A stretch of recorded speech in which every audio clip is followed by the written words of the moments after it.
Okay, so we're back on, and I've moved my phone, so hopefully it'll work now. Lara, if you want to come on, and we can see if this works for you. So I'm talking to Lara Wells today. Everybody hopefully will see this, and she is an amazing medium. Here we go. Let's get her on. So, Lara. Yeah, so Trisha, nice to see you. Talking to Lara, she's just coming on, hopefully. Yeah. Yay! Woo! Oh, Right.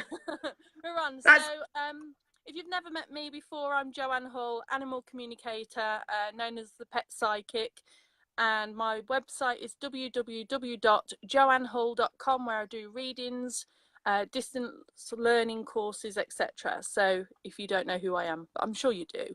And opposite me there is the lovely Lara. Welcome, Lara, today to this live Thank you chat. for having me. Wow. It's been interesting getting this going. It's been quite a morning. I think I realised that I definitely did it by accident before. You know, it's one of those we just build the plane as we fly type thing. And we're both Taurians as well, aren't we? We are, and we always do things by the last minute. Even By the if we seat of try our and do it pants, as they before. say. Oh God, even if we try and do it beforehand, it ends up being the last minute, doesn't it? I mean, goodness sake. Right, I'm Honestly. just trying to get up. Anyway, so if you don't know who Lara is, Lara Lara is an amazing medium. She's a well-known psychic. She's won awards. I don't know what to say. She's just fantastic. So I really wanted her on today, and I hope you guys will really enjoy the interview. I've got my notes here. I'm trying to read, look at this screen, and look at my laptop at the same time. So bear with me. So Lara, can you tell us Absolutely, yeah. how it all started for you? Like, when did you first know you were psychic or you're a medium? How did it all start? Well, I was about 4 years old, my earliest memory, right, of when I went to the loo in the middle of the night, fell down the stairs, and I looked up, and somebody was looking at me through the letterbox, and they had like yellowy green eyes. I remember being terrified. My dad threw open the door, ran out, you know, and Yeah. couldn't see anybody. But, Started for but you? Like, when did you first know you were psychic or you're a medium? Sorry. Yeah, oh, I've got I got a bit feedback of a again. feedback there. Yeah, you didn't even move your Yeah, lips. don't I was worry, carry impressed. on. So basically, it was a very strange experience. I used to be able to, like, my dad would come up the stairs and say goodnight to me, and I'd be able to, I always had to go to bed early compared to other people, but I could say, Dad, I know who's playing outside and I know what they're wearing, right? So he thought it would be a game. So he'd go over to the window, you know, and like, well, go on then. And then you could see him getting paler and paler, you know, as I was reeling off who was there, who was, you know, what they were wearing, etc. And I hadn't even seen them. So I kind of was an unusual child. I think he knew there was trouble when I was born with red hair, to be honest with you, Joanne. It's never been the same again for him.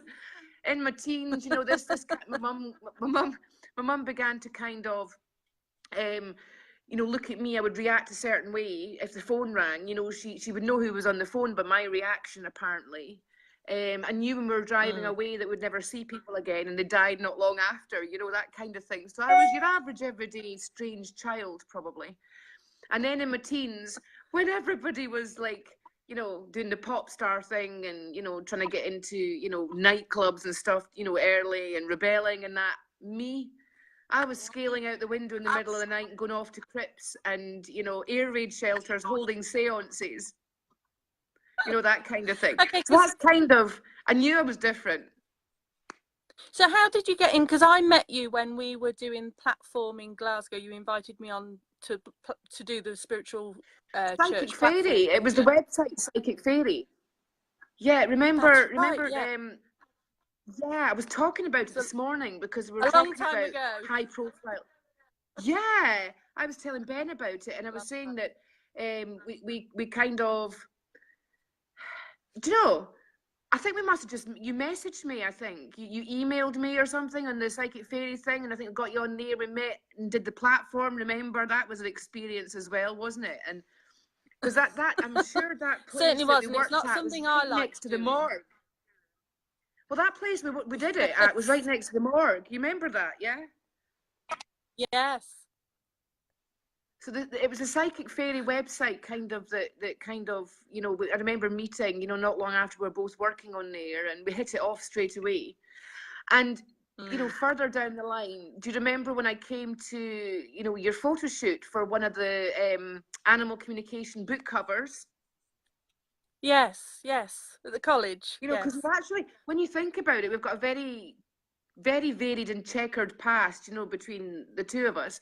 But that particular time on the way home, the sat nav took me a different way, and a lorry driver died at the wheel. And because I stopped at the traffic lights, I could feel him coming round. Remember, he didn't kill anybody. I actually held the traffic up, and the guy cut right in front of me. And that was an experience as well. So I kind of link you with a lot of things, Joanne. Well, it's been a pleasure knowing you. I know. And now See ya. So what I wanted to ask you, so this led you right the way through. So you did platform for a long time, didn't you? So how did you come out of platform work? If people don't know what platform is, it's where you go to a spiritualist church and you stand up in front of the audience and you bring loved ones to them. Now, when you finished doing platform, or do you still do it? I don't know, but where did that lead you to? Well, really, I was probably a bit like yourself, where I kind of didn't really work with anybody else. I stuck in my own lane. I had nobody to measure myself, you know, against. I had nobody to, you know, I didn't know if I was good or bad, but I did platform for many years because I believed it strengthened my intuitive muscle. Okay. I'd sat in some churches watching several mediums and platforms, and I could tell, right, whether they were used to doing one-on-one you know, readings with people to strengthen their muscle, or they were primarily platform mediums. That very few on platform are actually very effective when it comes to actually reading one-on-one.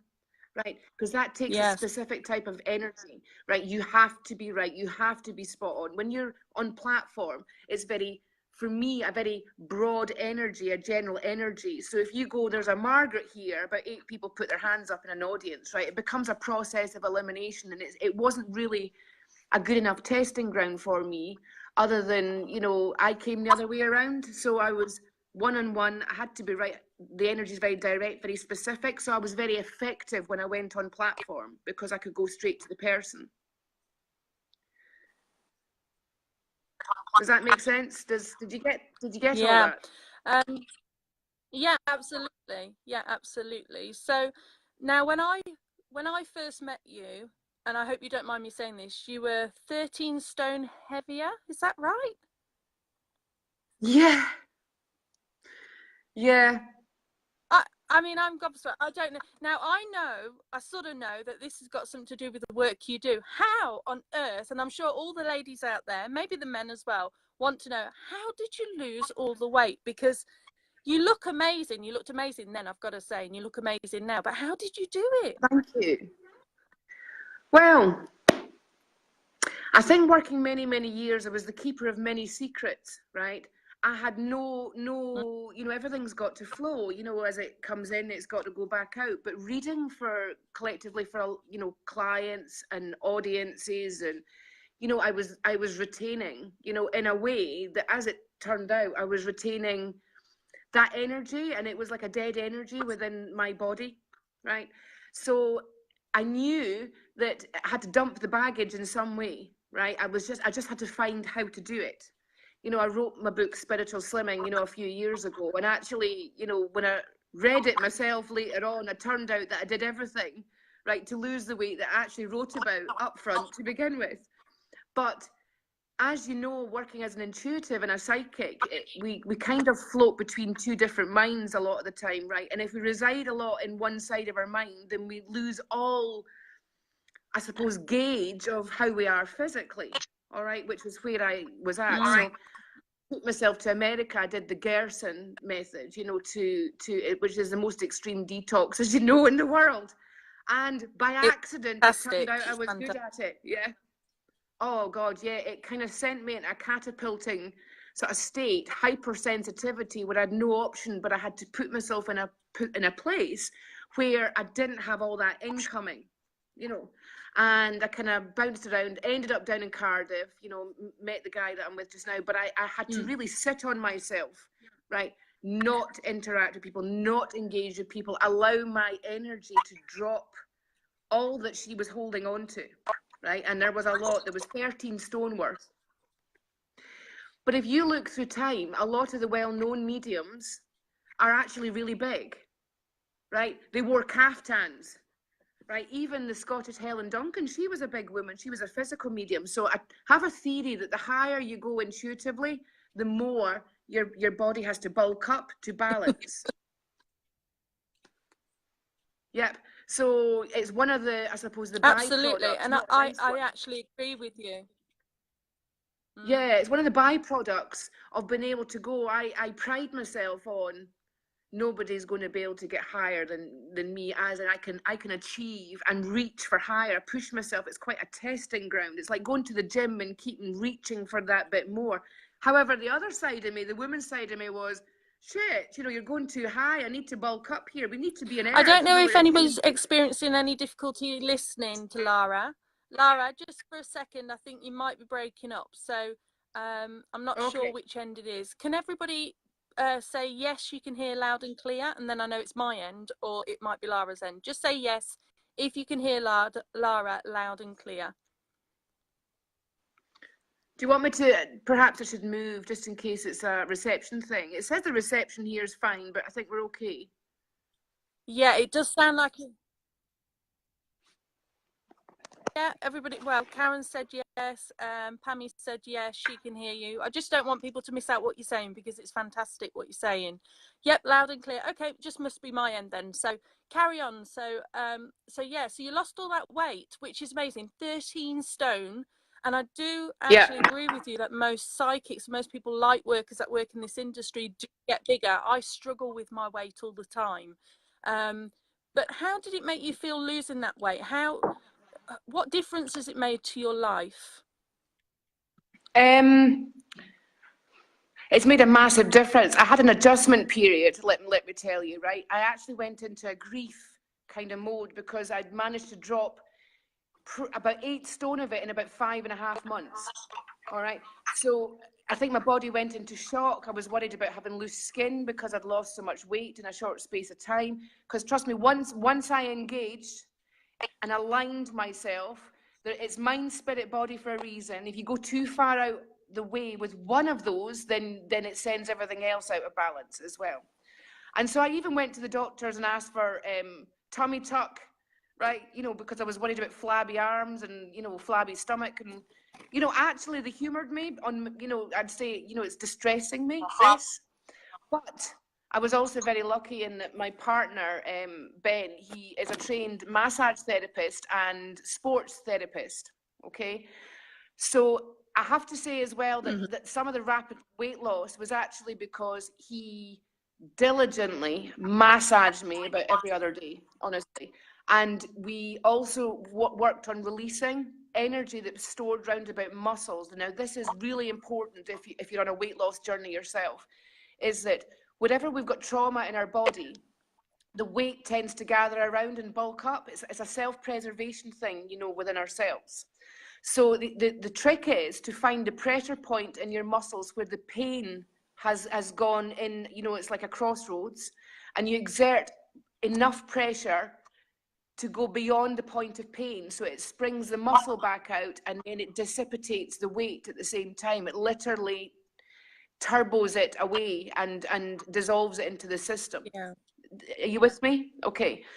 Now, I appreciate that for some people, you know, that if you're going to spend money on losing weight and going to have sports, muscle therapy and massage therapy to move the energy around the body, it can amount to a lot of money. So I do think that if you're in a relationship, that the idea is that you get your partner to do this for you, because it's very good at keeping you close and connected with each other as well, which is important to keep your energy in a certain place while you're releasing all the weight, you know, hold you in place. Is this clearer now, Joanne? Is the reception better?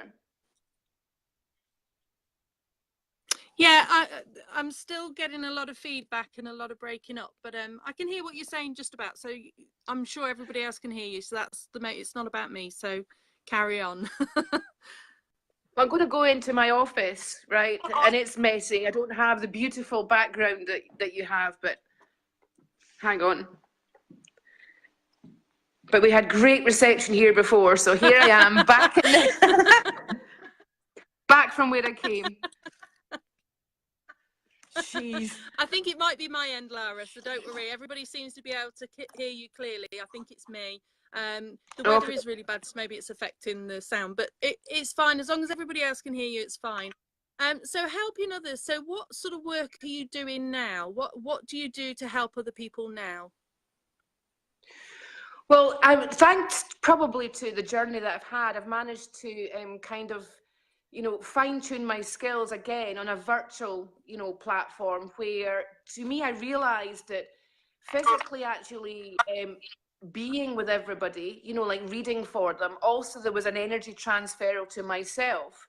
And that often people like ourselves, Joanne, are more effective when we don't actually, you know, sit in the presence of other people. It kind of moves all that out the way.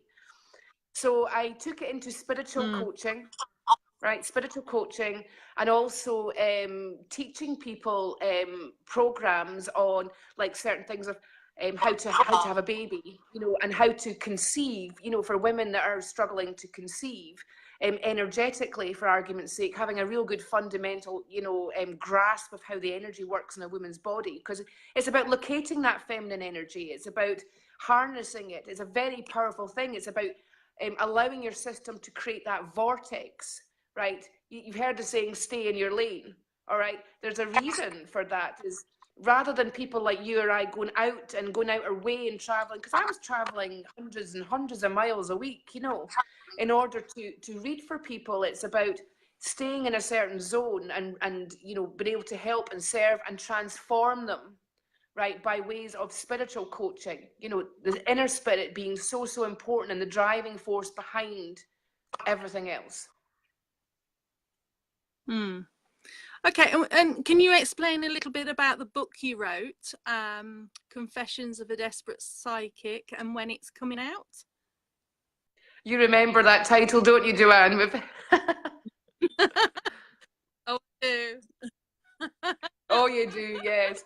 Well, initially, as you know, I started writing the book to do with a lot of people that I'd met along my journey, all right? And then as I carried on writing it, I then discovered it's more a handbook for life. We all have desperate moments, all right? None of us get through life, you know, unscathed. And in fact, it's those desperate moments that carve the inner spirit.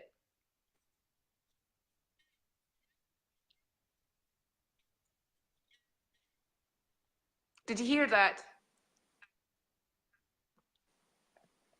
Yeah, and we've all been there. We've been at rock bottom, but we've managed to get back up. But it's that, you agree, it's those moments that really make you grow as a person and learn what life's about and what's important and what's not. And also you have a new sense of yourself, don't you, when, you know, after you've been through something so harsh. And it's different for everybody. You know, what's harsh for someone might not be harsh for someone else. But it's a time of spiritual growth, and that's when I believe that's when you really start getting your wings, so to speak. You start understanding life a bit more, and you're able to move forward in a new way.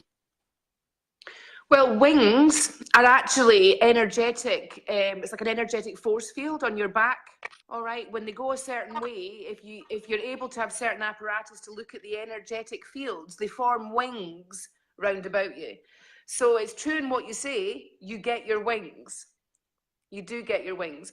But the life, if you imagine that, I mean, there's times where you've probably thought, I'm not a human being, I'm a warrior, right? I've been cast in this body, because you get so many pitfalls, so many, I mean, the big guy upstairs, you know, it said you don't get anything that he thinks you can't cope with, all right? It's just you that thinks you can't cope with it, you know, at that time, because it seems too tough. It's too high a wall to climb. You know, it's too much effort to put in, or you don't have the resources round about you. But something amazing happens when you push past those and just, you know, like, I suppose holding your nose and jumping into the swimming pool. It's like, right, well, the only way to the other side, there's no way round about this situation. I've got to go straight through it. And so you hold your breath, shut your eyes, and run straight through it. Yeah? And along the way, magic happens. So if you could give any advice to the people out there watching this now, what would it be to help in their life purpose? Because I know you're a very, very, very talented life coach as well. So if you could give advice to the people watching about their life in general, I mean, obviously they can contact you if they want further help, but what would you say to them? Well, I'm the kind of person that sheds light, I suppose, the person that has the signposts and say, right, this is, because I see things in a different outcomes. It's like there's lots of different outcomes. And there's probably ones where it's got a, you know, a better pathway, so to speak. You're probably sitting watching this right now, you know, in perhaps a pit of your own, or feeling that a situation's overwhelming, that there's no way round about this, there's no way that you want to be able to deal with this either. And it can be caused by other people, it can be caused by yourself, but you can reach out to myself or even Joanne, for argument's sake. But what to do about it is to go into your own space, create a holding space, all right? And to do that, sit back, disconnect yourself from life, all right? It could be a couple of days, it could be a couple of weeks, right? There's no set time, everybody's different, and it depends how far off the mark you are to begin with. And then, after a while, you'll start to feel an energetic pull from your solar plexus, all right? It's like a magnet pull. That's the one that you want to follow, all right? When you get that pull, follow it. Don't question it. She or he, your inner intuition, will take you to where you need to be. But don't get in your own way. You don't have to question it. And this is what we often do as human beings. We question everything. Every solution has a question, and every question has a solution. So we get caught in that crazy eight. It's not to question it. Trust yourself, brace yourself, and motor on through it. And do not attach to the outcome. That's the advice I would have. Fantastic. And where can people find your work? Where can people find you if they want to maybe get a reading from you, get some help? Where have you got a website? Have you got a Facebook page? Yeah. My Facebook page is, you'll find me at Lara.Wells, I think, is it Facebook with the, you know, the Lara.Wells. And my website that's being constructed as we speak is lara-wells.com. All right. Failing that, you could message me through Messenger, and certainly we can have a chat then. Okay, and what do you see for your future, Lara? Because obviously you're a busy lady. I know you also won those awards. You won an award, didn't you? Explain what you won. I did that. Do you know, I'm proud of that, because it was voted for by people that I traveled, and so many, you know, people that I'd met throughout. So I was so honored that my clients and the people that I'd worked with had voted for me. You know, that I had Sally Morgan, Mia Dolan, you know, they were all nominated as well. So I'm proud of that, mainly because it shows me how many people that I've actually helped, right? That no matter what, I'm able to look back over my life and go, at least accounted for something. I was able to serve them in some way and shed light on them. Where do I go just now? Well, Christ, Joanne, you know what us Taurians are like, you know, there's never any concrete plan, and that's the actual trick. I think if there is such a trick, it's allowing that inner magic to create that future for you, and you do the work. You do the work round about it. You do the work in yourself. You know, you align every day your mind, spirit, and body. You know, not to be materialistic. I think for me, I want to be able to jump in a plane, Joanne, and go and visit parties of people right round the world. Fantastic. You know, that's I want brilliant. to travel. I think we'll end it there. Yeah. I hope everybody. Yeah, I think it's fantastic what you've been doing and what you've achieved, Lara. I'm a massive fan, and I really thank you for coming on today. And I hope everybody watching has enjoyed the live stream. We have had a few glitches, but I'm sure we've got through it. This will be on I'm later, sure we so have. people who've missed it maybe today. Yeah, people who have missed it today can probably watch it later. We'll see what we can do, and I'll put the links below for you. So thank you so much for coming on. It's been an absolute pleasure. And hit the like button, everybody, so we know that you've seen it, you've heard it clear, like, and share. it was of value to you. So take care, Lara. Thank you so much. Lots of love. Thank you. Bye. Bye.